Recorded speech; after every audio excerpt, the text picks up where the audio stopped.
लीला, प्रभूची मन अद्भुत लीला, प्रभूची मन अद्भुत लीला.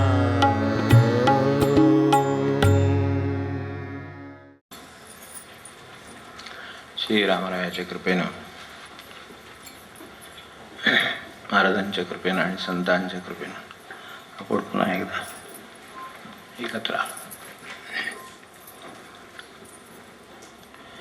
याबद्दल मी त्या सगळ्यांचा ऋणी आहेच, आपण सर्वांचा ऋणी.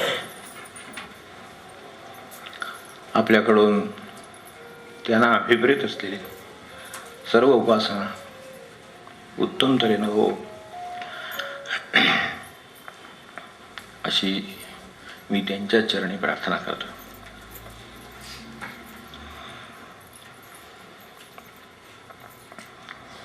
शिबिराच्या निमित्ताने ज्यावेळेला आपण एकत्र येतो त्यावेळेला आपल्याला कल्पना आहे की मुख्य नाम आणि मौन ह्याच्यासाठी आपण एकत्र येतो. एरवी आपल्याला कुणी नाम घ्यायलाही बंदी केलेली नाही, मौन पाळायलाही बंदी केलेली नाही, एका मर्यादित तरी निदान. हे काय आज नवीन खूळ काढले असं काही म्हणत नाहीत एवढ्या प्रमाणात तरी निदान मौन पाळायची घरी सुद्धा आपल्याला परवानगी आहे, नव्हे काही घरी गरज आहे असं सुद्धा. म्हणजे साध्या भाषेत सुद्धा गप्प बसायला काय घ्याल असं म्हणण्याची वेळ येईल अशा पद्धतीनं मौनाची गरज आपल्याला माहिती आहे. तर इथे येतो ते मुख्य नाम आणि मौन हे पाळण्यासाठी येतो. तर त्यात बरोबरीनं जमेल तशी प्रश्नोत्तरं, हां त्याच्याविषयी निवेदन करायचं होतंच. नेहमीप्रमाणे खाली बॉक्स ठेवलेला आहे, पॅड ठेवलेला आहे, पेन ठेवलेला आहे. आपल्याला काय आवश्यकता वाटत असेल तर त्याचा वापर आपण केला तरी चालेल. संध्याकाळपासून आपल्याला 2 सत्र, आज एक उद्या एक मिळू शकतं. एक प्रश्न आपल्याकडे मागे सत्रातला प्रलंबित आहे, तो ह्या वेळेला घेऊ म्हटलंच. आणखीन काय असेल तर ते आज उद्या घेऊ. तर तसं प्रश्नोत्तरांचं मिळतं. काय माया बाप तुम्हा पुढे बोलिलो बापुढे तसं श्रवण मिळतं, चिंतन मिळतं. काहीतरी विषयाचं चिंतन आपण करतो. कुठल्या तरी एखादा विषय असेल, बाहेर प्रापंचिक पारमार्थिक काय असतील ते. अशा तऱ्हेने एकूण उपासनेची एक जी संधी भगवंताने आपल्याला या 22व्या साधन शिबिराच्या निमित्ताने दिली. हे 22वं शिबिर आहे. त्यावर माझा तरी विश्वास बसत नाही, पण गणित आणि स्थानं सगळा हिशेब पाहता ते बरोबर आहे, एवढं खरं. तर त्याच्याशिवाय आपल्याला अजून आत्मपरीक्षणाच्या निमित्ताने आपल्यातली काही मंडळी येऊन गेली, त्याची 2 सत्र होऊन गेली. स्वपरीक्षणाचं 1 सत्र मध्ये स्वतंत्र झालं. शिवाय पहिल्यांदा 60-70 बैठका झाल्या ह्याच्यावरती. एवढं सगळं असताना सुद्धा पुन्हा एकदा 22व्या साधन शिबिराची संधी त्यांनी का द्यावी हा माझ्यासमोर खरा प्रश्न आहे. मला विचार करण्यासारखं आहे ते आज ते आहे. उद्या परवा पुन्हा आपल्याला विचार करायला सवड आहे आणि ते अनुकूलता देतील अशी खात्री आहे. म्हणून मी इतक्या शांतपणे यांच्यावर विचार करतोय. एका बाजूला मी क्षीण होत चाललेलो आहे, आपण तर नाम घेताच आहात. मग असं असताना पुन्हा आणखीन एकदा अशा एवढ्या सगळ्या संधी उपलब्ध करून द्यायचं कारण त्यांचं काय असावं हे मला काही उलगडलं नाही. ते आपल्यासमोर ठेवण्यासाठी मी आता हा वेळ आपला घेतोय. गेल्या वेळेला आपण 21वं साधन शिबिर म्हटलं आणि त्यावेळेला असं म्हटलं की सज्ञानपणाचं वय आहे 21. तेव्हा आपण सज्ञान म्हणजे आता काय फारच लवकर सज्ञान होतात. म्हणजे आता असं काही 21 वगैरे काय राहिलं नाही. मतदानाचा अधिकार जिथे 18व्या वर्षी आहे, म्हणजे मत तयार होतं आणि जे देशाचं सगळ्या भवितव्य घडवायला कारणीभूत होतं, हे सगळं धाडसाचं आहे म्हणणं सगळं म्हणजे. पण तरी सुद्धा मी म्हणतो कारण कायदा तसं म्हणतो, तर आपण म्हणायला काय बिघडलं, कायदा असं म्हणतो. त्यामुळे आपलं मत तयार होतं असं मी समजतो. तर त्याला 18 पुरतात, 21 सुद्धा गरज नाही. तरी सुद्धा काही बाबतीत 21 वर्षाची अट अजून तरी आहे.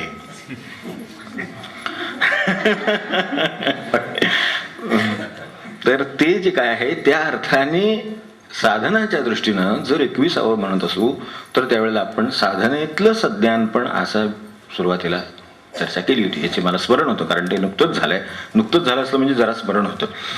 आता मला 16व्या शिबिरातलं विचारलं तर मला नाही सांगता येणार, आपल्याला कदाचित सांगता येईल, पण ते नुकतंच झाल्यामुळे त्यावेळेला सज्ञानपणाचा विषय आपण तो भक्तीतली सज्ञानपणाची भाषा, त्याला आपण मायेवरती चिंतन गेल्या वेळेला केलं होतं की ठीक आहे सज्ञान होता मग आपण मायेसारखा विषय हाताळू असं. तेव्हा भक्तीतलं सज्ञानपण कशात आहे हा त्यावेळेलाही माझ्या चिंतनाचा विषय होता, आजही आहे, अजूनही आत्ता मी आपल्या डोळ्यासमोर तो ठेवतोच आहे. तो अशा पद्धतीनं की ही संधी का दिली असावी, तर भक्तीतलं सज्ञान पण ज्याला म्हणतात ते कदाचित आपल्याला अजून नीट आकलन झालं नसावं. विषयाचं आकलन कदाचित झालं असेल, पण सक्तीतलं सज्ञानपणाचं आकलन होणं आणि खरोखर सज्ञान होणं यात पुन्हा फरक आहे. अनेक लोक सज्ञान म्हणजे एवढे सज्ञान आहेत, इतके ग्रंथ, इतके पाठांतर, इतकं काय काय काय बोलायचं काम नाही, तर अशी परिस्थिती आहे. पण त्याचा अर्थ ते सज्ञान भक्तीच्या दृष्टीनं असतीलच असं सांगता येत नाही. म्हणजे पुन्हा त्यात आणि काहीतरी फरक आहेत, ते आपण लक्षात घेऊ. आता महाराजांच्या दृष्टीनं काय आहे ते पहिल्यांदा बघू, मग त्यातून मार्ग पटकन पुढचा सापडेल. ज्याला आपल्या मनात भरलेला प्रपंच काढून त्या ठिकाणी भगवंत आणता आला तो सज्ञान. भक्तीमध्ये मनात भरलेला प्रपंच बाजूला काढून त्या ठिकाणी भगवंत ज्याला आणता आला तो सज्ञान झालेले खऱ्या अर्थ. आता मनात प्रपंच भरला आहे का नाही हा प्रश्न आला. आमच्या तर मनात परमार्थच आहे, काहींचं तर नाम चालूच असतं असं म्हणतात, ते थोर आहेत पण चालूच असतं आमचं नाम वगैरे असंही म्हणतात. म्हणजे मग तिथे तो प्रपंच भरला नसला पाहिजे. पण महाराज असं म्हणतात त्यार्थी त्याला अर्थ असला पाहिजे. आपला स्वतःचा अनुभव तुमचा काय सांगतो मला माहित नाही, माझा तरी असा सांगतो की असा काही 24 तास प्रपंच मनात भरलेला जो आहे तो प्रपंचच आहे, परमार्थ काही मनात भरलेला नाही, म्हणजे भगवंत काही मनात भरलेला नाही. ठीक आहे, मी उदाहरणादाखल म्हणतो. समजा एक रात्रीची 8ची वेळ, काय 7:30 घ्या, 8 घ्या, 8:30 घ्या, काही आपण घरी परत आला, कल्पना करू. मुलगा आणि त्याची आई TV पाहत बसले, कुठली तरी उत्साहवर्धक, उत्कंठाजनक, तर असं काहीतरी तिथं सुरू आहे, मालिका सुरू आहे. मुलगी तिकडं नेटवर, तिला अत्यंत काम असल्यामुळं ती तिकडे नेटवर आहे. मी नेटवरची कामं, नेटवर्क यालाच म्हणतात की काय कोणाला ठाऊक, तर नेटवर्कवरती तिकडे नेटवर आहे आणि आपण आत आला. समजा काय चपला काय ते काढले आणि बाहेर सहज कोचावर काय खुर्चीवर टेकलात आणि जर म्हणाला सहज हळवा वजत म्हणाला, आज रात्री आपण 10व्यावर जेवायला जाऊया का, किंवा काय आपल्याकडचं कुठलं आलिशान मुक्तमुख काय हॉटेल वगैरे असेल, जेवायला जायचं का, असं फार मोठे नाही हळवा आवाजात म्हणाला. चटकन टीव्हीचा रिमोट उचलला जाईल का नाही आपण ठरवा, जाईल अंदाज, चटकन उचलला जाईल. जरा एक थोडस व्हॉल्यूम कमी केला जाईल थोडासा. हे काय म्हणतायत, खरंच म्हणतायत का 10व्यावर जायचं, त्यांचं काय सांगता येत नाही, तर खरंच म्हणतायत का, तर असं जर काही जेवायला वगैरे बाहेर जायचं असेल तर मग कमी करत आवाज त्याचा, किंवा वेळी मध्ये पॉज सुद्धा करायला हरकत नाही, तर असं होण्याची शक्यता आहे. मुलगी तिकडे जे काही नवे मित्रमंडळी तिच्या त्या ग्रुपमध्ये ऍड करीत असेल तर ते काम सुद्धा ती कदाचित थांबेल. एक वेळ ते मागणं ऍड करता येतील, काय जे फेसबुक काय वगैरे वगैरे जे काय असेल ते आपल्याला काय माहिती नाही त्यातलं. पण आता बुक्स पाहायची नसल्यामुळे आणि फेस प्रत्यक्ष पाहता येत नसल्यामुळे असं काहीतरी निघालंय असं मी ऐकलं फेसबुक, तर त्याच्यावर त्याची काय असेल तिथे ती ताबडतोब थांबते की जेवायला, असं लगेच पहिली एकदम सगळ्यांचे एकदम चटकन एकदम जणू काही एखाद्याला सावधान करावं एकदम तसं एकदम सगळीकडे वातावरण निर्माण होईल. मला सांगे की आता बरं ठीक आहे, समजा आपण असंही प्रयोग करून बघायला आलात, आपण दमलेले आहात, असंच 8, 8:30ला आलेले आहात, तर आपण काय त्या कोचावर बसलात आणि अगदी थकून गेले आहात, आपल्याला मनोविश्रांतीची गरज आहे, अशासाठी आपण सगळ्यांना म्हणालात ते सगळं वातावरणात आरडाओरडा चाललेला आहे, तिकडे त्यांचं काम चाललेलं आहे. अशा अवस्थेत हीच सगळी माणसं आहेत. आणि आपण म्हणालात की आपल्याला थोडी आता मानसिक विश्रांती पाहिजे, तर आपण सगळ्यांना ऐकू जाईल असं मग आजच्यापेक्षा मोठ्या आवाजात म्हणालात, आपण एक तासभर जपाला बसूया का?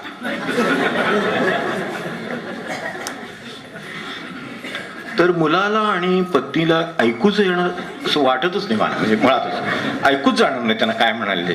ते तिकडे बघत असतील त्यावेळेला त्यांचं काय झालं, खून करतोय का तो, गोळी घालतो का तो, पळत चाललाय का वगैरे, ते काय झालं ते तिकडे काय चालू आहे ते तिकडे. पूर्ण आत्ता तर कनेक्टिव्हिटी आहे, पुन्हा गेली म्हणजे काय करू, त्यापेक्षा हे एवढं उरकू बाबांचं काही असतंच काहीतरी, तेव्हा ते ऐकू जाणार नाही.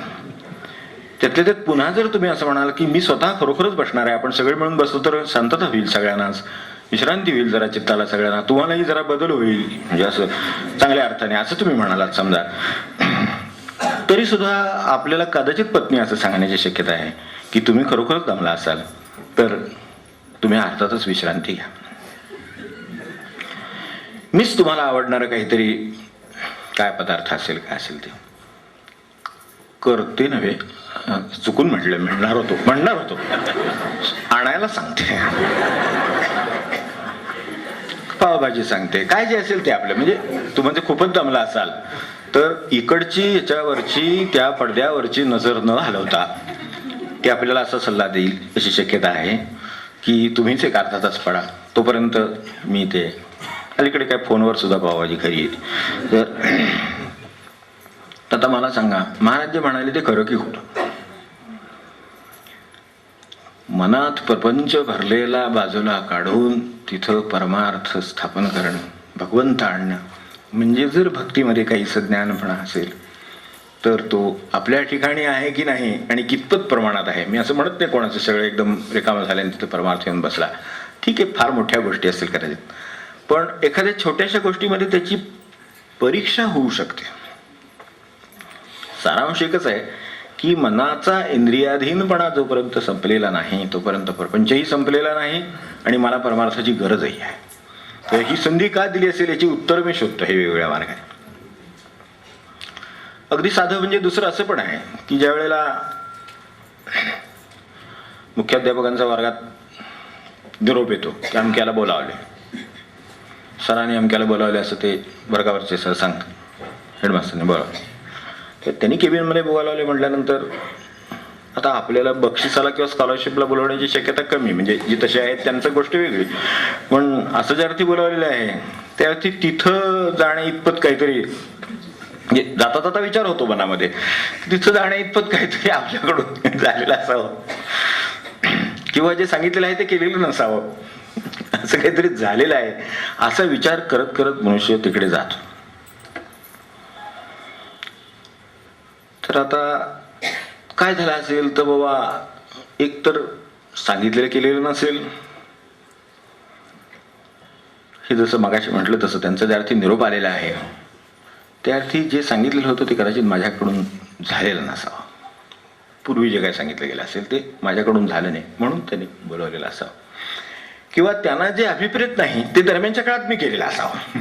दुसरी बाजू पण आहे, त्यांना जे अभिप्रेत नाही अशा तऱ्हेच्या गोष्टी मी सुद्धा केलेल्या असण्याची शक्यता आहे. त्याच्याशी निरोप कशाला येईल? ते ज्या अर्थी हेडमास्टर बोलवतात त्या अर्थी किंवा प्रिन्सिपल बोलवतात त्या अर्थी तिथेपर्यंत जाण्यासारखी गोष्ट झाली म्हणजे यातलं काहीतरी घडलं असलं पाहिजे. किंवा एक कदाचित जाता जाता अशी शक्यता व्यक्त करतो की सांगितलं असेल पण ऐकलेलं आपण सोडून दिलं असेल का, ती पण आहे प्रक्रिया. एक जण मला तर म्हणाले की 2 कान देण्यात परमेश्वराची काय योजना आहे याची तुम्हाला अजून कल्पना आहे. म्हटलं बरोबर, नयन श्रवण 2 मी तर आपलं उगाच आपल्या गेलेल्यासारखं वाटलं.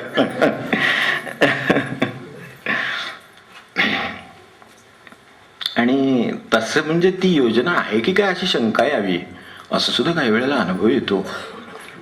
कारण सुनबाई ज्या वेळेला आपल्या मैत्रिणीला सासूबाई तिकडे प्रवचनाला गेलेले आहेत असं पाहून घरात तिला चहा देऊन सांगतात, 24 वर्ष प्रवचनाला जात आहेत. आता पुढचं सांगायची गरजच नाही. पण स्वभावात काडीचा फरक नाही. चहा घे.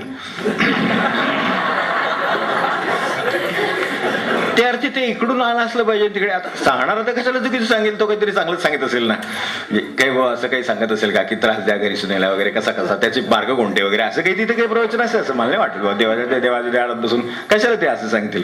एखाद्या खाजगीत ते असं एकमेकांना भेटले तर काही टॅक्टिक्स एकमेकांना समजावून दिली वगैरे हे शक्य आहे. पण आता 24 वर्ष प्रवचनारी असं असं कसं होईल नाही का. मग हेही बरोबर असलं पाहिजे. म्हणजे ते येतं आहे पण ते जातं पण आहे. तर ते जे म्हणाले त्यात मला काही थोडं तथ्य वाटलं की परमेश्वराची काही योजना अशी पण असं. फक्त ते आता असं सोडून देण्यासाठी आहे की विचार करून देऊन चित्ताला भार होऊ नये म्हणून कदाचित अशी योजना आहे का दोन्ही बाजूने मी ऐकत असावं. वस्तुस्थितीला 2 बाजू असतात असं म्हणतात, तसं कदाचित ते ऐकण्यासाठी ही योजना आहे. काय योजना म्हणजे तशी असं आहे, परमेश्वर एवढं साधं फुल उगवून आणतो, झाड उगवून आणतो, ते सुद्धा अशी सामान्य कलाकृती नसते, खूप बारीक असतं. आपण त्याच्यावर बोललोय पूर्वी, त्यामुळे ते काही मी बोलत नाही.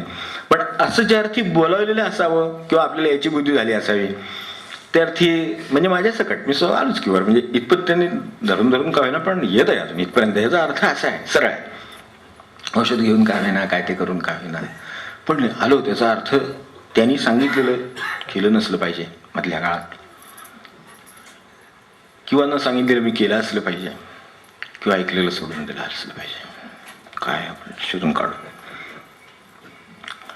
आणि एक कारण, मी हे सगळं माझं आत्मपरीक्षण आहे, मी ते आपल्या समोर मांडतो. आपण त्यातलं जे बरोबर असेल ते उरलेलं तर काय सोडून जाण्याची व्यवस्था आपल्याला सांगितलंच मी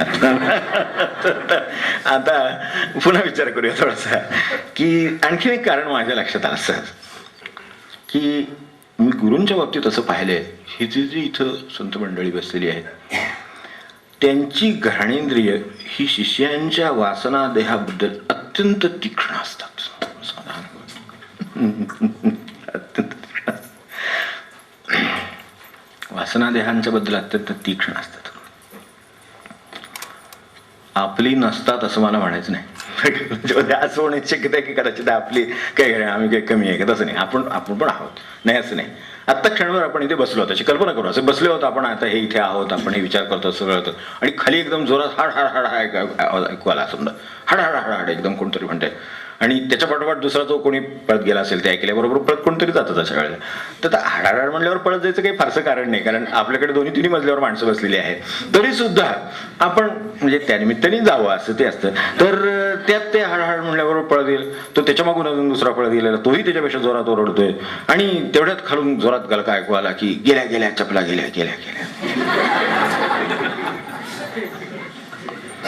तर निरूपण 22वा शिबिर संत महाराज क्षणात गायब. क्षणभर मनात असं येईल का नाही असं आपलं कन्फर्म करावं की क्षणभर मनात असं वाटेल का की बाकीच्यांचं काय असेल ते असू दे, पण आपली आहे का नाही का आपली. आणि त्यात जर तो म्हणाला गेट जवळ होत्या त्या गेल्या, तर गेट जवळ होत्या त्या गेल्या, लगेच मनुष्य खरी तेवढं आपली ती गेट तिथेच होती. हो, आता गेटच्या ही अगदी जवळची गेली का लांबची गेली ते का आठवण, तेवढी तरी बघून यावी.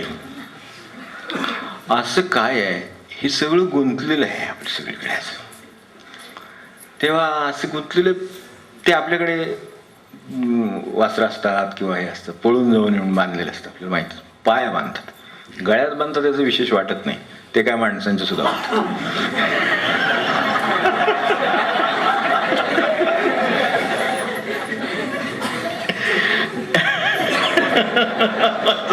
पुंडली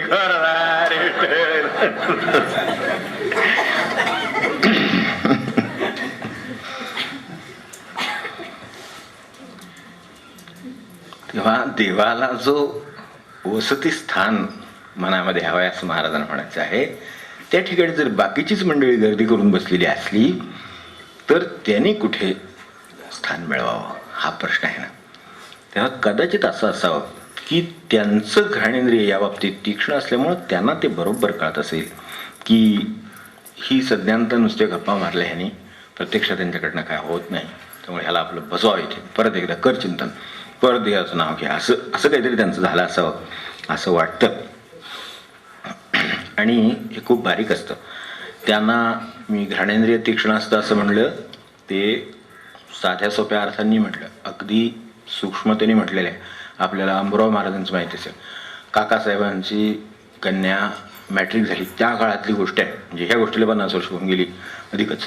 तर मॅट्रिक म्हणजे आजकाल एखाद्याला इंजिनियर झाल्याचं सांगावं किंवा काय डॉक्टर झाल्याचं सांगावं, तितकी व्हॅल्यू त्याला त्या काळात होती. अशा ह्या 60-70 वर्षापूर्वीच्या काळातली गोष्ट आहे.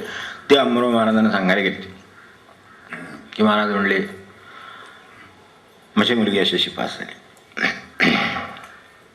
आता वाक्य सरळ आहे, सांगण्याचा भाव तसं काही वाईट नाही, चांगलीच गोष्ट आहे, आपण सांगतोय का वाईट आहे. पण घ्राणेंद्रिय तीक्ष्ण असतात गुरूंची, आणि तशीच त्यांची असावीत असं मला वाटतं. कारण त्याच्याशिवाय सूक्ष्म गोष्टी त्याच्यातल्या लक्षात येणार नाहीत. नाहीतर हे नुसतंच एक चांगला रिझल्ट आपण सांगतोय असं स्वरूप वाटेल ऐकणाऱ्याला काय किंवा आपल्याला सुद्धा काय. तर तसं होऊ नये आणि आपली दिशा भूल होऊ नये. तेव्हा अंबुराव महाराजांना म्हटल्यावर ते म्हणाले, तुमची मुलगी पास झाली त्यात तुमच्या भावी जावयाचा फायदा झाला, तुम्ही कशाला अहंकार करता. बरोबर आहे. किती म्हटलं ना तरी दुसऱ्यापासून विचार केला तर याचा अर्थ काय होतो तो स्पष्ट आहे की त्याच्यात भावी जावयाचा फायदा झाला. मी अभिमान धरण्यासारखं काय नाही. शेवटी काय उदक सोडायचंच आहे. तुम्ही नाही सोडलं तरी थांबत नाही आताच्या काळात, तर कोण काय प्रश्न. तेव्हा आपले वासना कितपत शुद्ध आहेत याचा ज्यांना योग्य जाणीव होते आणि बारीक सारीक गोष्टीकडे यातल्या त्यांचं लक्ष असतं, त्याला मी घ्राणेंद्रिय अर्थाने म्हटलं. म्हणून मी मुद्दाम आपल्यासमोर सांगताना सांगितलं, मला असंही क्षणभर वाटतं की हे जे काही अशुद्धता असेल अंतःकरणाची असेल, आपण ज्याचे शुद्ध अंतःकरण म्हणतो, इथे सुद्धा म्हटलं आहे गुरुपायी सर्व तीर्थ देह शुद्ध होईल मन वगैरे. मनही शुद्ध होईल देहही शुद्ध होईल असं म्हटलंय. पण हे गुरुपायी सर्व तीर्थ असेल तर, आता आपण अभंग म्हटले तसे उगाच नाही म्हणले. सगळ्या तीर्थातला देव पाहून त्यांचं म्हणणं असं आहे. आपण सर्व तीर्थातलाही निदान बऱ्याच तीर्थातला तरी देव पाहिला असेल, पण आपल्याला असं वाटतंय का. त्यांना वाटलं म्हणजे त्यांची यात्रा घडली, आपल्या वाऱ्या झाल्या, आपली येरधारा झाल्या, पण हरिविण त्यांना कळलं गुरुपायी सर्व तीर्थ. कारण पाहिला देव सर्व तीर्थी असं त्यांनी म्हणले आणि मग हे म्हणले पाहिला देव सर्व तीर्थी, म्हणजे त्यांनी तीर्थक्षेत्र केलं नाही असं म्हणता येईल, केलेली आहेत, पण ती केल्यानंतर त्यांना झालेलं आकलन आम्हाला झालं का, तर ज्याने त्याने ठरवावं असं म्हणे की हे होऊन मला जर आकलन झालं असेल तर. अजून काही कारण मी शोधायचा प्रयत्न केला, तीही पहिल्या आजच्या ह्याच्यात म्हणतो. आणि काय असेल त्यांच्या घ्राणेंद्रियाबद्दल बोललो.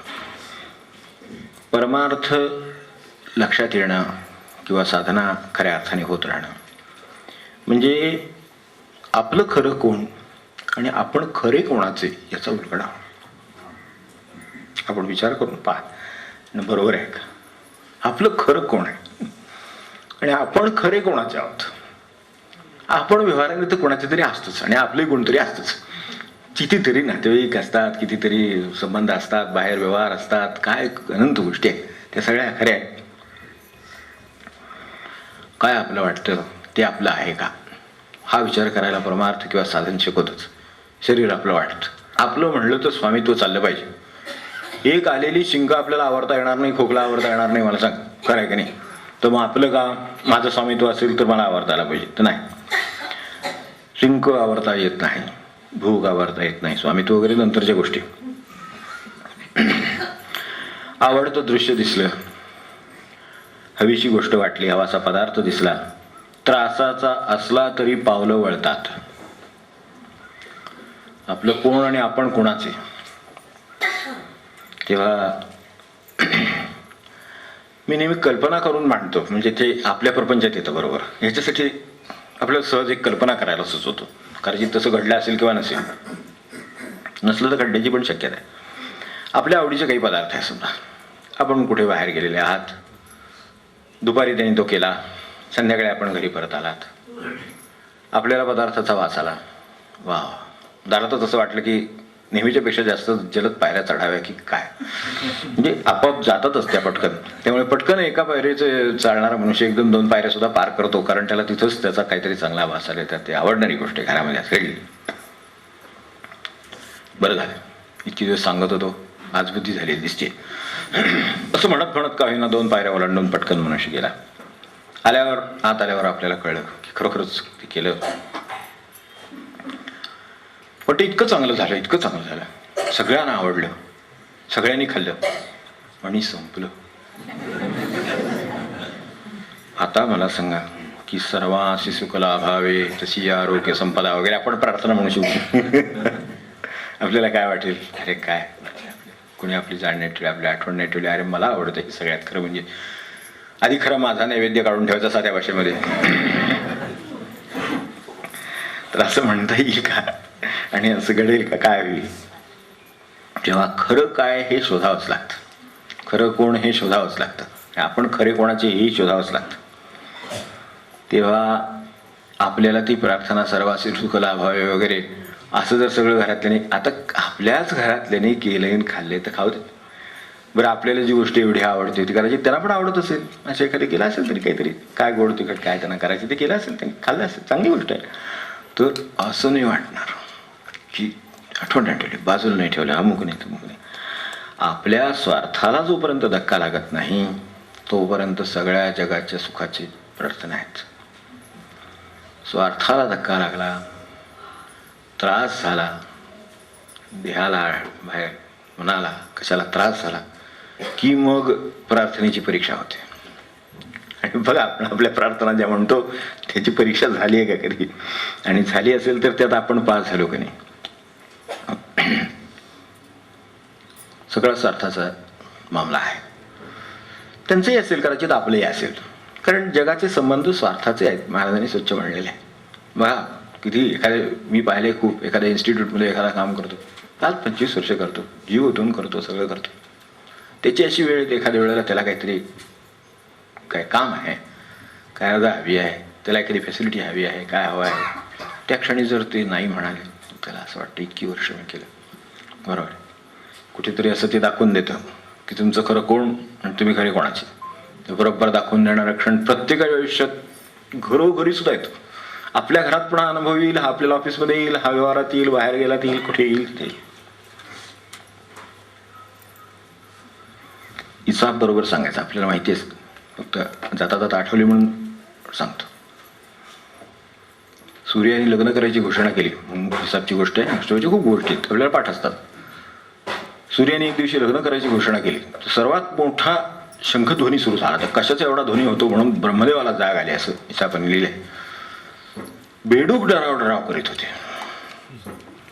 सगळ्यात मोठा आरडाओरडा बेडकाने केला की काय म्हणले म्हणून ब्रह्मदेवाने जागवून त्यांना विचारलं, बघ काय अडचण काय आहे, एवढे तुम्ही सगळ्या दणाणून सोडले तुमच्या आरडाओरड्याने.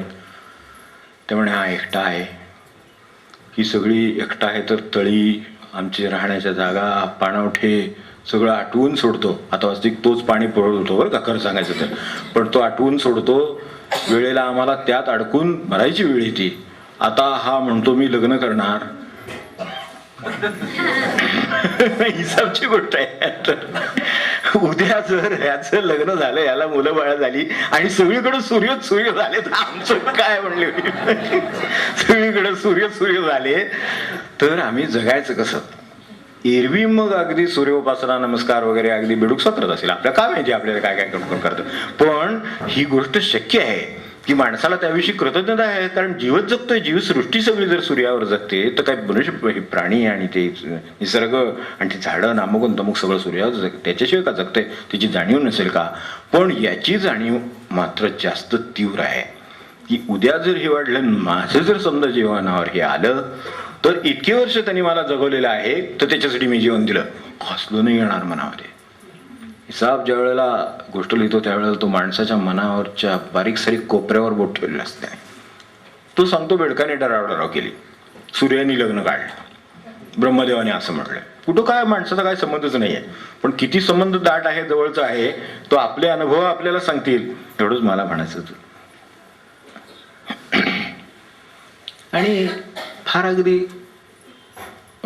जवळच्या रियालिटीज म्हणून जर विचार केला आपण, सत्यता, प्रसंगत सत्यता आपल्यासमोर आणून देतात. शिकतही असावं. अगदी आपलं प्रेम आहे, आपल्या घरातला माणूस आहे, मोठा माणूस म्हणा किंवा काय अगदी बरोबरीचं माणूस म्हणा, काय म्हणा आपल्याला जे कोणी म्हणायचे ते. पण जर असाध्य रोगानं पीडित झालं तर आणि त्याचं वर्षानुवर्ष मनुष्य करीत असेल तर त्याच्या मनात क्षणभर येतं की नाही एवढं त्यांनी सांगा. सत्यासत्यासी मन केले ग्वाही. ते माझ्यावर येऊ शकतं, दुसऱ्यावर येऊ शकतं, तुमच्यावर येऊ शकतं आणि कोणावर येऊ शकतं. पण असं वाटतं की नाही, म्हणताना आपण म्हणतो त्यांची सुटका झाली तर बरं होईल. हा शब्द फार फसवा आहे बरं का. तुम्ही विचार करू, त्यांची एकदा सुटका झाली तर बरं होईल. खरं म्हणजे आमची एकदा सुटका झाली. सत्य ते सत्य. War is war. अरविंद म्हणायचं no compromise. War is war. तुमचा मनाशी आला ना संबंध आला तर मग सत्य समजून घ्या. एकदा सुटका झाली तर बरं होईल. पण सुटका झाली तर बरं कोणाची विचारून पहा मनाला. आपल्या मन आपलं बरोबर सांगेल कोणाची काय. इस्टेटीचं कौतुक आपण करतो, चांगली गोष्ट. माणसाच्या मोठ्या कष्टाने मातीतून काय म्हणतात ते विश्व उभं केलेलं असतं. शेवटी ते तिथंच जातं, पण तरी सुद्धा मातीतून उभं केलेलं असतं. तर उभं असेपर्यंत तरी त्याचं कौतुक आहेच, वादच नाही. तर ते आहे, करणारी माणसं आहेत घरातली की यांनी म्हणून एवढे 3 मजले बांधले, 10 मजले बांधले, काय 5 मजले बांधले, 10 प्लॉट घेतले, आमके केलं तमके केलं. आपण सहज त्यातलं काही थोडं देऊन टाकायचा विचार मांडा. दान देऊन टाकायचं ठरवले, सहज आपला विचार म्हणून मांड. कळेल खरे कोण खरे कोणाचे. कुठलेही या दोन्हीतल्या कुठल्याही प्रश्नाचे उत्तर मिळेल तरी परमेश्वराकडे जायचा एक मार्ग सापडेल आपल्याला, एवढं नक्की. किंवा काही समजा वाटण्या काढा. फार अगदी जिव्हाळ्याचा विषय असतो काही ठिकाणी. जिव्हाळ्याचा म्हणजे काही नसलं तरी वाटण्या करण्यावर विषय असतो. तर असल्यावर तर काय प्रश्नच नाही. तर त्याचा नुसता विषय जरी काढला तरी माणसांचे खरे स्वभाव एकदम असे बाहेर. मानसोपचार तज्ञ काय शोधील असे एक वाटणीचा विषय शोधतो, लगेच दाखवून देतो कोण कोणाचं किती आहे काय आहे ते. असा एखादा विषय काढला तर आपल्याला कळतं. तेव्हा ते मगाशी म्हटलं ना तसं, सुटले तर बरं होईल. पण सुटले तर बरं होईल नाही. सत्पुरुष आपल्याला असं सांगतात. आपण बाबांचे पत्र वाचले असतील, उल्लेख आहे त्याच्यामध्ये की आपण म्हणतो आहोत एका बाजूनी ही मरणाची घाई चाललेली आहे. म्हणजे जवळचं आपलं मनुष्य आहे त्याचं म्हणणं असं आहे की तसं सुटलं तर बरं होईल. मी व्यवहाराने समजू शकतो यातल्या अडचणी, मी समजत नाही असं नाही. मी ह्याला काही असं क्रूडनेस समजत नाही. मी म्हणतो की सत्य ते जसं असेल तसं असेल. ते सत्य म्हणजे काय, फूल हे अत्यंत कोमल आहे म्हणून ते असत्य नाही आहे, तेही सत्य आहे. आणि काटा लागतो तो टोचतो म्हणून तो असत्य नाही, तोही सत्यच आहे. ते सत्य जसं असेल तसं. तसं काही त्यात सोय गैरसोय वगैरे काही नसते. सत्य फक्त सत्य असतं. तर तसं हे आहे असं ते म्हणतं. मी म्हणतो तो आत्ता आठवण झाली होती ती बाबांची की ह्यांचं म्हणणं असं आहे एका बाजूला सुटले तर बरं होईल. बाबांचं म्हणणं असं आहे की मरण्याची घाई करू नये. तुम्हाला मनात विचार येत असतील, तुमच्या मनात विचार येतात, त्याच्या येत नसतील का. समजा मनुष्य आहे तर त्याला वाटत असेल की नाही की सुटावं आपण. आपल्याला जसं वाटतं की अरे यांचा यातना होता, त्यांना त्रास होतो, मी चांगल्या अर्थाने आपण म्हणतो. म्हणजे काय माझं काय वाईट असं अर्थाने म्हणणं नाही. मन दाखवतो एवढंच मला म्हणायचं. काय आहे ते मन दिसतंय आपल्याला एवढंच. तर अशा वेळेला त्या माणसाच्या मनात येत नसेल का, तर त्या ज्याच्या मनात येतंय त्याला उद्देशून महाराजांचं किंवा सत्पुरुषांचं बाबांचं म्हणणं काय आहे की मरण्याची काही घाई करू नये. काही ना खूप काही वेळेला त्यावेळेला तसं वाटतं सुटलं तर बरं होईल, सुटलं तर बरं. कशाला, आपलं काम झालंय का हा पण प्रश्न आहे. आपण ज्यासाठी जन्माला आलो, भगवंताने ज्यासाठी आपल्याला देह दिला, ते माझं काम झालंय का याची मला खात्री असेल तर मी माझं हे म्हणण्याचा अधिकार सुद्धा नाही. कारण मी कोण मग सुटणारा अडकणारा, माझा संबंधच उरत नाही. हे काम आहे. मग ते जर काम झालं असेल तर हे म्हणणारच नाही मनुष्य. आणि जर हे म्हणत असेल तर त्याचं काम झालेलं नाही. कारण ज्याला सुटावं असं वाटतंय त्याला अडकल्याची भावना आहे. अडकल्याची भावना म्हणजे तो आहे म्हणजे त्याचं काम जन्माला आलेलं झालेलं आहे. सरळ लॉजिक आहे. तो ज्यासाठी जन्माला आला ते त्याचं काम झालेलं नाही. ज्या अर्थी त्याला जावंसं वाटते, अडकलं आहे असं वाटते, त्या अर्थी तो अजून शिल्लक आहे. म्हणजे त्याला अजून स्वतःला नष्ट करायचं आहे. ते नष्ट करायचं काम झालेलं नाही म्हणजे वृत्ती बदलली नाही. साध्या भाषेमध्ये नष्ट म्हणजे काय, आपल्याला कोणाला काय मारायचं नाही. मनाचा जो पालट त्यांना अभिप्रेत आहे, जे भगवंत अभिप्रेत आहे तो माझ्या मनामध्ये अजून आला नाही. तो व्यक्त झाला नाही. अगदी सुरुवातीला आपण पाहिलं होतं तसं मन भगवंतानं भरून गेलेलं नाही. मग भगवंतानं जर भरून गेलं असतं तर ह्या विचाराला वावच राहिला नसता शिरकाव करायला की मी सुटावं किंवा राहावं. काय प्रश्न येतोय? महाराजांना विचारलं होतं ना, महाराज काय अप्रतिम असेल, इतकं बारीक आहे की भीष्म इच्छामरणी होते, आपल्याला माहिती म्हणून थांबले होते ना आपल्या ह्याच्यासाठी उत्तरायण लागावं म्हणून. बरोबर आहे, शुक्ल कृष्ण गती येते वगैरे वगैरे आपल्या गीतेत आहे सगळं, किती उत्तरायण मिळालं तर माणसाला गती मिळते वगैरे सगळं ठीक आहे. म्हणून दक्षिणायत पडले तरी तसेच्या तसे त्या शरपंजरी राहिले, पण उत्तरायण होईपर्यंत. पण इच्छामरणी, कारण ते इच्छामरणी त्यांना शक्य येते, त्यांनी इच्छा धरली तर ते जगू शकतात आणि इच्छा सोडली की मृत्यू पाहू शकतात. एवढा मृत्यूवर अधिकार चालतो. हे महाराजांना सांगितल्यावर महाराज म्हणले हे काही फार मोठं नाहीये, भगवंताच्या इच्छेनं राहणं खरं. खरं आहे. हे तर काय म्हणले, पुन्हा माझीच इच्छा आहे उत्तरायण म्हणजे, ते म्हणून मी टिकणार आहे. म्हणजे त्यात माझे जे काही भांड आहे, जे महाराज म्हणले सुरुवातीला आता आपण पाहिलं ते, त्यामध्ये माझ्या इच्छेला वाव आहेच अजूनही. तो भले चांगल्यासाठी असेल, गती मिळावी कोणाला? तुम्हाला. म्हणजे शेवटी तुमचाच काहीतरी आहे ना, मिळवायचं आहे ना. भीष्माचार्य आपण त्याला हात लावण्यासारखी वस्तू नाही, फार मोठी आहे ही गोष्ट खरी, पण तरी सुद्धा मूळ वस्तूला महाराज काय म्हणाले हे लक्षात घेणं आपलं कामच आहे. तर त्यात तिथे जागा आहे त्याला अजूनही, की मी या ह्याच्यात जावं का त्या ह्याच्यात जावं, दिवसा जावं का रात्री जावं, करायचं का आपल्याला? भगवंत नेईल तेव्हा जावं, त्या ठेवायचं तर राहावं. म्हणून जातो म्हणून नये, राहतो म्हणून नये असं म्हणले ते अगदी बरोबर आहे. भगवंत नेतो म्हटला तर राहतो म्हणून नये, आणि तो म्हणतो राहा तर मी येतो म्हणून नये असं म्हणले. आपल्याकडे भाषाच आहे, भक्तीची भाषा ही आहे. तो नेतो म्हणतोय ना, मग तो येतो म्हणा, ते नाही जमत. तो नेतो म्हणलं की असं वाटतं की एवढं नातवाची म्हणजे झाली, म्हणजे एक महिनाभर थांब, या महिन्यात पोहोचतंय असं वाटतं लगेच. हे जे सगळं आहे त्याचा अर्थ त्यात ते दुसरं राहतं. तर यावरनं आपण ओळखावं की इकडे ज्याला सुटावंसं वाटतंय त्याला त्यांचं म्हणणं काय आहे, सुटावंसं वाटतं नाही. त्यांची त्या खाली जी कॉमेंट केली ती महत्वाची आहे की आपण असं म्हणू नये की मी जातो, अशी गडबड करू नये, कारण आपलं काम अजून साध्य झालेलं नाही. कदाचित उद्याचा दिवस मला मिळेल आणि उद्याच्या दिवसात ते काम होईल. काम असं थोडंच आहे की काही दगड पडायचं आहे, असं काहीच नाहीये. उद्याच्या क्षणी मला असं वाटेल करायचं की बस मी महाराजांचं आता मला काही कर्तव्य उरलेलं नाही असं समजा एका क्षणी मनाला वाटलं, म्हणून तो मनाचं एवढं महात्म्य आहे. एका क्षणी त्याला असं वाटलं की बस आता माझं काही काम उरलेलं नाही, देणं नाही घेणं नाही, काय नाही, काय राहिलो तरी आनंद नाही गेलो, ही जर समजा वृत्ती माझी एका क्षणात त्या क्षणी आली आणि जर मी आज जायची गडबड केली असली तर एक दिवसांनी पुन्हा पुनर्जन्म घ्यायची वेळ येईल. त्यामुळे मी थांबावं हे चांगलं. कदाचित वृत्ती पालटण्याची माझी जी संधी मला मिळालेली आहे ती कदाचित उद्या फलित होईल आणि उद्या माझं काम होऊन जाईल, बरेच संध्याकाळी जाऊ सकाळी जाऊ, काय जायचं होईल. त्यामुळे जाण्याची गडबड करू नये, कदाचित ती पालटण्याची संधी ती मला मिळण्याची शक्यता आहे, असं असू शकेल.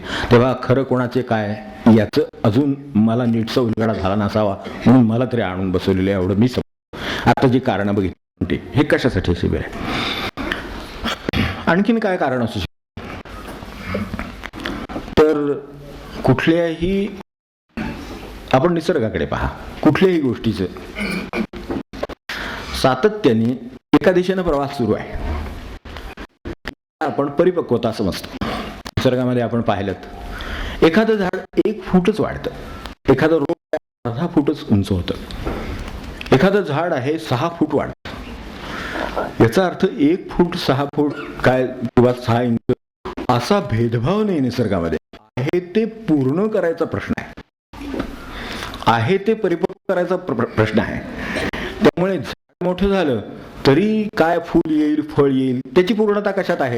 त्या झाडाची प्रत्येकाची पूर्णता ठरलेली आहे, एका विशिष्ट पद्धतीने होते. एखाद्याला फूल झालं पूर्णता झाली, समजा एखाद्या फळ झाड आहे तर त्याला फळ आलं की पूर्णता झाली.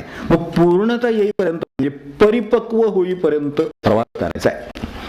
मग परिपक्वता कधी येईल हे सांगता येत नाही. हे म्हणले माझं काही काम उरलं नाही, मी जातो 21व्या वर्षी, हे आपण सज्ञानपणाचं बोलतो, पण ते म्हणतात बरं आहे आता सगळ्यांचं कल्याण होईल, असं होऊ शकतं. म्हणजे परिपक्वतेचे वय नाही, परिपक्वता ही स्थिती आहे, ती कधी येऊ शकते. परिपक्वतेला वय नाही. आपल्याकडे टू अटेन मेजॉरिटी वय आहे, प्रौढपणाला वय आहे, रिटायरमेंटला वय आहे, 60 असेल, काय वरच्या पोस्टवर गेले 65 असेल, बरोबर आहे, पण जावं लागेल. तर ही असली ती लौकिक परिपक्वता नाही, ती परिपक्वता आंतरिक आहे, त्यामुळे तिला वय नाही. तेव्हा परिपक्वतेला वय नाही, परिपक्वता ही स्थिती आहे, ती कधी येऊ शकत असेल तर पारमार्थिक परिपक्वतेचं काय? माझ्यासमोर असा प्रश्न आहे की कदाचित आपल्याला अजून पारमार्थिक परिपक्वता आली नसेल म्हणून म्हटले असतील अजून 2-3 दिवस बसून जप करा. आपण खरे मूळ त्याच्यासाठी जमलो हा. लक्षात आहे की मौन आणि जपासाठी आपण जमलेले आहोत. आपल्याला इतका वेळ कंटाळा येतो म्हणून मध्ये काहीतरी टिंग टिंग टिंग करावं लागतं, ते करायचं चाललं एवढंच. यापेक्षा काय माझ्या याला महत्व नाही, मला माहिती. थोडंसं माणसं सावध होतं थोडं एवढंच, की कुठे डुलकी यायला लागली ती माळ हातात घेऊन ती पडते वगैरे असं काहीतरी होतं मध्ये. असं कोणतरी असलं म्हणजे काहीतरी हालचाल होते, लोक बाजूला आहे, ते जागे आहे, त्यांचं लक्ष जाईल असं तरी होऊन काढून आपण मनुष्य जपात राहतो. तर तेवढ्या पुरतं हे काम आहे. तेव्हा पारमार्थिक दृष्ट्या प्रौढ, पारमार्थिक दृष्ट्या परिपक्व, ती परिपक्वता अजून आपल्याला पारमार्थिक आली नाही म्हणून कदाचित आपल्याला त्यांनी ही संधी दिली असेल. अजून एकदा या एकत्र, काही हरकत नाही. लौकिकदृष्ट्या आपण मोठे असू, लौकिकदृष्ट्या धनवान असू, काय मान असेल, काय वक्ते असतील, सुशिक्षित असतील, काय लेखक असतील, काय असतील ते असतील, जगामध्ये काही मनुष्य असेल जे आपापल्या परीने आपण सगळेजण असू किंवा आपण असाल, ते जे काय असेल ते सगळं असेल. पण पारमार्थिक परिपक्वतेचा त्याच्याशी संबंध आहेच असं नाही. म्हणून लौकिकदृष्ट्या अत्यंत मोठ्या प्रतिष्ठेच्या किंवा बौद्धिकदृष्ट्या उच्च शिक्षित, काय शास्त्रज्ञ, काय आपल्याला म्हणायचं ते, किंवा पदस्थ, उच्च पदस्थ, काही कसलंही म्हणा, तो पारमार्थिकदृष्ट्या अत्यंत निकृष्ट अवस्थेत असू शकतो, आनंदाच्या दृष्टीने अत्यंत खालच्या अवस्थेत असू शकतो. याचं म्हणून पारमार्थिक परिपक्वता असं आपण म्हणतो. वय तर ठीकच, वय आपलं काम करीत असेल, पण वृत्तीचं काम आपल्याला करायचं आहे, त्या बाबतीत आपलं काम झालं नसेल म्हणून कदाचित त्याने असंही आपल्याला संधी दिली असेल. किंवा महाराज या परिपक्वतेचं काय म्हणले की काय होतं की काहीतरी साठलं, समजा विद्या साठली, लौकिक साठला, वय साठलं, धन साठलं, वक्तृत्व साठलं, काय सुशिक्षितता साठली, लेखन म्हणून लेखक साठल्या, काहीतरी साठलं त्याच्याकडे, त्याला असं वाटतं की जगाला सुधारावं. महाराज तर म्हणतात की जगाला सुधारायला जाईल तो हलक्या दर्जाचा समजावा. अरे बापरे, दोन गोष्टी आपल्यासमोर एकदम येतात. एकाला वाटते जगाला वळण लावावं, आपण सुधारावं, किती लोकांची निकृष्ट अवस्था आहे वगैरे वगैरे असं वाटतं, आणि आपण त्यांना सुधारलं पाहिजे असं वाटतं. जे जगाला सुधारायला जाईल तो हलक्या दर्जाचा समजावा, म्हणजे अजून तो परिपक्व झालेला नाही, ज्याला जगाला सुधारावं असं वगैरे काय वाटत नाहीये, ते त्याच्या पद्धतीने जाईल. मला सांगा, जगाला सुधारावायचं असंच जर काही हे असतं, परिपक्वतेचं लक्षण असतं, तर 21व्या वर्षी त्यांना कसं जाता आलं असतं. किती जग सुधारायचंय अजून आतापर्यंत. मला नाही वाटत ते 1400 वर्ष जगले. माऊलीनं किती वर्ष जगावं लागेल कोणाला ठाऊक. 1400 वर्ष जगून सुद्धा काय साध्य झालं नाही. ते यावं लागलं, त्याला त्यांच्याकडे जावं लागलं, हो की नाही. मग ह्यानं जर जगाचा सुधारायचाच प्रश्न असता तर मग ह्यानं किती वर्ष जगावं लागलं असतं कोणाला ठाऊक. तसं ते नाहीये. जगाला सुधारण्यासाठी त्यांनी काही केलेलं नाही. काय केलं ते आत्मानंदासाठी केलेलं आहे, गुरूंची आज्ञा म्हणून केलेलं आहे. त्याच्यासाठी किती काळ काम करा, ते काम केलेलं आहे. आत्मानंद आहे, गुरुची आज्ञा ती मानलेली आहे, त्याप्रमाणे काम केलेलं आहे. आता पुढं काय, आता मी जातो, ही परिपक्वता आहे. तेव्हा अशी परिपक्वता वृत्तीची आहे, कुठे जायला लागत नाही, यायला लागत नाही, वृत्तीची परिपक्वता आहे, ती अजून आली नसेल म्हणून कदाचित हे असेल. आणि हे सुधारण्याचं प्रकरण विचित्र आहे, कारण ते जात नाही मनातून. आपण एखादी गोष्ट ऐकली तर सांगावीशी वाटते की नाही दुसऱ्याला. त्यातल्या त्यात जर समजा शेजारची वगैरे असली, घरातली फारशी कोणाला माहीत नसेल असं वाटत असेल तर आणखीनच सांगावीशी वाटते. असं जे असतं की नाही सगळं ते सगळं, किंवा वळण लावायचं झालं तर शेजाऱ्यांच्या मुलांना वळण नाही असं वाटत असतं. विशेषतः त्यांना वळण नाही, शेजारच्यांच्या पाहुण्यांच्या विशेषतः वळण नाही लावले. तर हे जे सगळं आहे हे जोपर्यंत जात नाही तोपर्यंत माझ्याकडे पारमार्थिक परिपक्वता नाही आहे अजून, असं समजायला काय हरकत नाही. काही आत्मविश्वासू असतात, ते सरळ आत्मविश्वासाने जगाचं परिवर्तनच करायला जातात सरळ. ज्यांचा अधिकार असतो त्यांच्याबद्दल बोलत नाही मी, ज्यांना करावंसं वाटते त्यांच्याबद्दल बोलतो. तेव्हा करावंसं वाटतं ते स्वतःच करतात. काही स्वतःला जमत नसेल तर ते म्हणतात तुम्ही चला, तिथं तुमचं परिवर्तन होईल. असं कोणी कोणाला घेऊन आलं नसेल अशी आशा करतो मी. ते काही परिवर्तन वगैरे कार्यक्रम नाहीये कुठला. आपल्या उपासनेच्या सूचना आपण वाचल्या असतील, कोणालाही आणू नये, मुद्दाम कोणालाही आणू नये. कारण असं आणलेला असतो ना, तो जायची वाट बघत असतो, म्हणजे केव्हाही संपेल आणि केव्हा मी जाईल असं त्याला झालेलं असतं. मागे मी एकदा बोललो होतो, ते ज्या बाईंना फार फुटबॉल आवडायचा ते फुटबॉल बघायला ते नेहमी जात आणि त्यांची मैत्रीण त्यांना येत नसे त्यांच्याकडे बरोबर.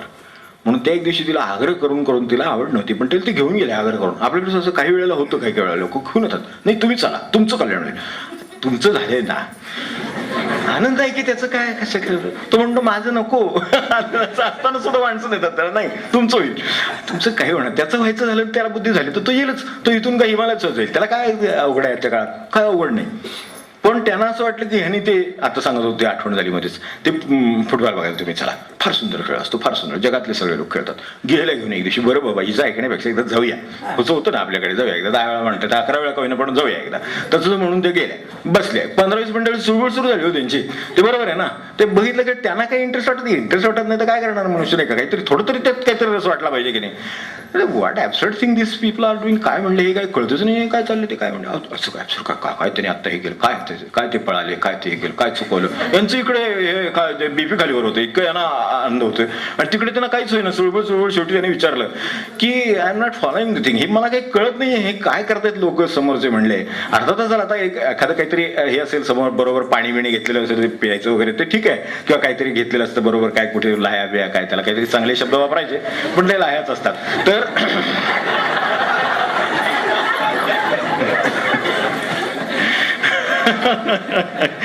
काय इंग्रजीत काय लाया लागत नाहीत, लायाच लागतात. तर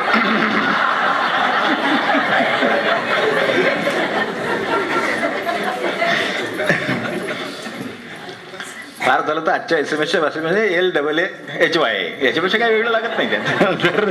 तर त्या खाल्ल्या, खाऊन झाल्या तर ते काय अजून काही त्यांचं संपे ना. त्या काय म्हणल्या, मला एक गोष्ट लक्षात आहे, म्हणजे तू विचार ना, मी इतकी वर्ष हा खेळ बघते, मी तुला सांगू शकते. माणसाला किती हौस असते आणि खरं म्हणजे सांगायचं, कुणी म्हणायचं अवकाश की सांगायला सुरुवात असते, तो थांबतच नाही मध्ये. तर तसंच त्यांनी विचारलं की मला तू सांग, मला एक शंका येते सारखी यांच्याकडे बघितलं की. काय शंका येते तुला? मला बघितलं शंका येते बघाचपासून, हे लोक इकडे बॉल न्यायचा प्रयत्न करतायत, ते लोक तिकडे न्यायचा प्रयत्न करतायत, हे एकमेकांना काढ होत आहेत, यांचं नाही इकडे नेऊ द्यावा, त्यांचं ना तिकडे नेऊ. काय म्हणले यांचं काय चाललंय मला काय कळत नाहीये.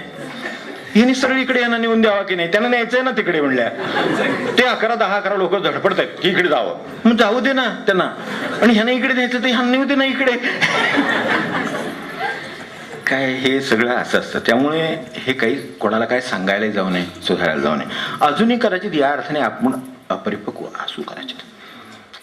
सांगायला जाणं हे अपरिपक्वतेचं लक्षण आहे. दुसऱ्याला प्रवृत्त करायला जाणं, ओढून नेणं हे अपरिपक्वतेचं लक्षण आहे. त्यामुळे ते काय करायची गरज नाही, हे सबुरीचं काम आहे. तेव्हा प्रपंचानं मन आटोकाट भरलेलं आहे. आटोकाट म्हणजे किती आटोकाट. गृहस्थ सांगतो तुम्हाला की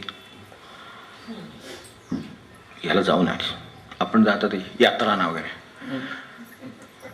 कोरड पडण्याची शक्यता आहे बरं का, मुलांच्या सह लक्षात येतात.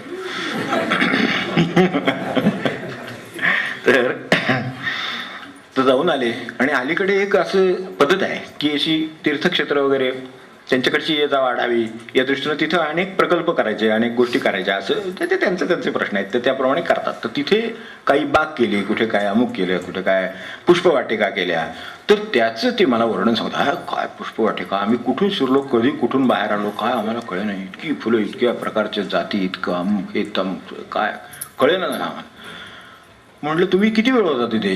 तर आमच्या वाटेल 3 तास होते तिथं. आम्ही यात्रेत मनुष्य असतो, ते तिथं नाही का ते 16 घंटा वाजून सोडून देतात आणि सांगतात तुम्ही 3ला परत यायचं, असं. तर त्या टाईप सोडलेलं. त्यामुळे ते 3 तास त्यांच्या वाट्याला. तर ते तेवढ्यात ते गेले, ते सगळे काय ते बघितल्यावरती की प्रकारची फुलं आपण कधी पाहिली नाही ते नाही. अनेक लोक तर त्यातली काही घेऊन पण येतात, आम्ही खाजगीच सांगतो, म्हणजे असली रोपं मिळत नाहीत वगैरे असं सांगून आणतात. काही वेळ सांगून पण म्हणजे शक्य असलं तर ते पण. तर ते त्यांनी सांगितलं. बरं म्हटलं ते सगळं ठीक आहे, पण मग आपण स्वामींचं दर्शन घेतलं की नाही? अहो ते 2.5 तास आमचे त्या ह्याच्यात गेले. 3 तास त्यांनी दिलेले. 15 मिनिटं आम्हाला, 15-20 मिनिटं निदान काहीतरी थोडं नाश्ता पाणी बाहेर सोय असते तर ते करायचं होतं. मग आम्ही तिकडे गेलो, दर्शनाला गेलो होतो, पण कुठली तरी तिथी होती तिथली महत्वाची, तिची एवढी लाईन होती तिथे. आम्ही आपलं कळसाला नमस्कार केला. 2.5 तास बागेत होते, त्या पुष्पवाटिका पाहिलं. नंतर 15 मिनिटात नमस्कार केला, ते कारण 15 मिनिटं राहिली, त्या 15 मिनिटात नमस्कार केला, तो सुद्धा कळसाला केला. आणि मला काय म्हणाले परत त्याच्यात की स्वामी काय सर्वत्रच आहेत. स्वामी महाराज की जय. तिथं गेलो तरी माझा प्रपंच माझ्या बरोबरच आहे. म्हणून महाराज म्हणत संन्यास घेऊन काम होणार नाही, या अर्थाने. ज्याला संन्यासता आहे तो इथे संन्यासच आहे, तो मागे बघतच नाही. तसं नाही आहे. तिथे गेलं तर महाराज जसं म्हणले त्या काळ्यांच्याकडे, तात्यासाहेबांच्या जावयांच्याकडे जातो म्हणाल्या, आणि तुम्हाला मी बरं करेन, आपल्याला सगळी माहिती असेल ते मी काय सांगत नाही परत. पण वाटलं त्यांना असं मंडळींना की बाबा आपण जावं, आपला एवढा दम्याचा आजार आहे, आपले जावई डॉक्टर आहेत, ते बरं करतील, तर आपण तिथे जावं, बरं होईल. बरोबर आहे, कोणी आजाराला आपल्याला हे वाटतं. तेव्हा तात्यासाहेबांच्या कानावर घातले की असं असं त्यांना जावं असं वाटतंय. तर ते म्हणाले बाबा त्यांनी काही जाऊ नये. मी त्यांच्या म्हणण्याचा भावार्थ असा होता की काही आवश्यकता नाही आहे, तसं काही बरोबर नाही. पण मनुष्य काय असतं, सोयीचे सल्ले हे आपल्याला जे हवं आहे ते गुरुच्या तोंडून येईपर्यंत विचारणे, ह्याला आज्ञा घेणे असं म्हणतात. असं मी परमार्थ आता थोडाफार लक्षात द्यायच्यात काय आलाय थोडासा, त्यातनं माझ्या हे लक्षात आलंय की गुरुच्या तोंडून आज्ञा येईपर्यंत मागत राहणे, आणि मग ती आली की गुरुची आज्ञा आहे म्हणून बाहेर पडणे.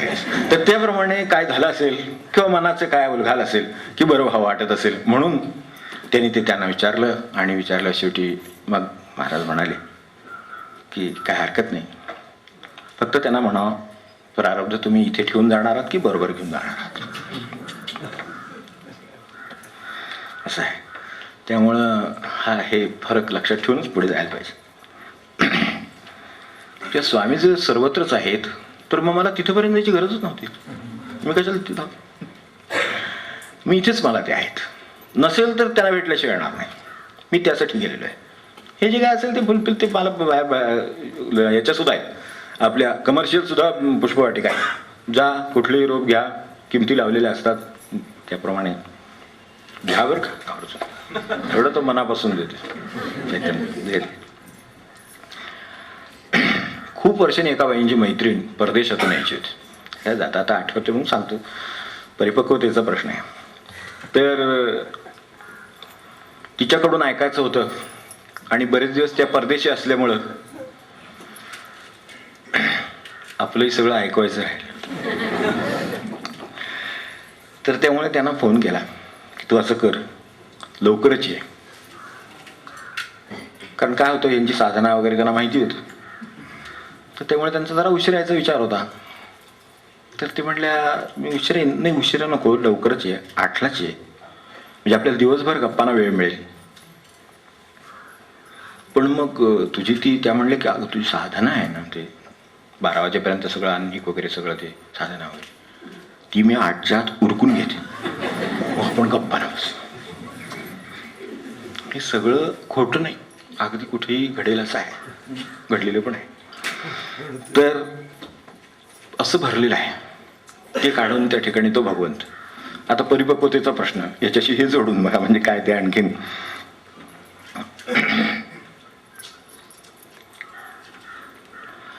तेव्हा खरी परिपक्वता ही उदाहरणार्थ नाव आहे, काय साधन आहे, काय आपण मौन पाळत असू, काय जे करत असू, ते हे सगळे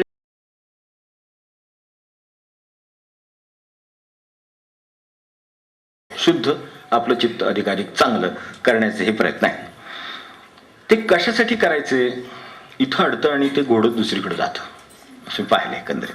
ते कशासाठी करायचे, काहींचे लौकिक फायदे व्हावे म्हणून करायचे असतात, काहींना त्यातून रिटर्न अपेक्षित असतात.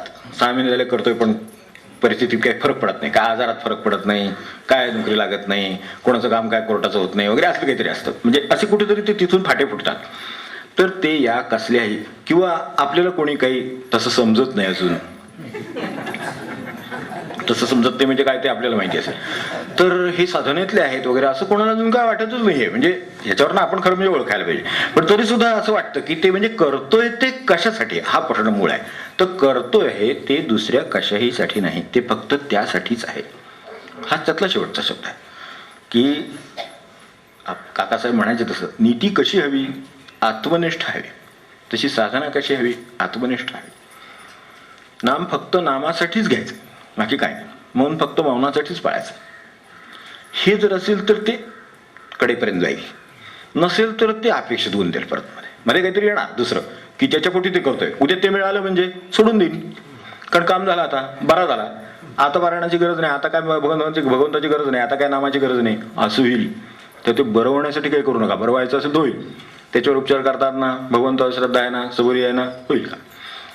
नाही झालं तर भगवंताची इच्छा नाही समजेल, पण नाम नाही सोडणार. कारण ते मी त्याच्यासाठी करीतच नाही, नामासाठीच घेतो. नामासाठी घेतो तो परिपक्व आहे. तेव्हा परिपक्वता कशावर अवलंबून आहे? आत्मनिष्ठ ज्या वेळेला ते होईल तेव्हा मनुष्य परिपक्व होईल. आता आपण आत्मनिष्ठ आहोत का ते आपण बघावं. मला कोणी काय म्हणावं म्हणून मी बदलायची गरजच नाही. मी चांगला व्हायची गरज आहे, पण ती लोकांनी मला चांगलं म्हणावं यासाठी नाही. मी स्वतः चांगला असण्यात जो आनंद आहे त्यासाठी त्याची गरज आहे. आपण जसं म्हणतो ना, हे कसं आत्मनिष्ठ जर होत नसेल तर गुरुनिष्ठ असावं.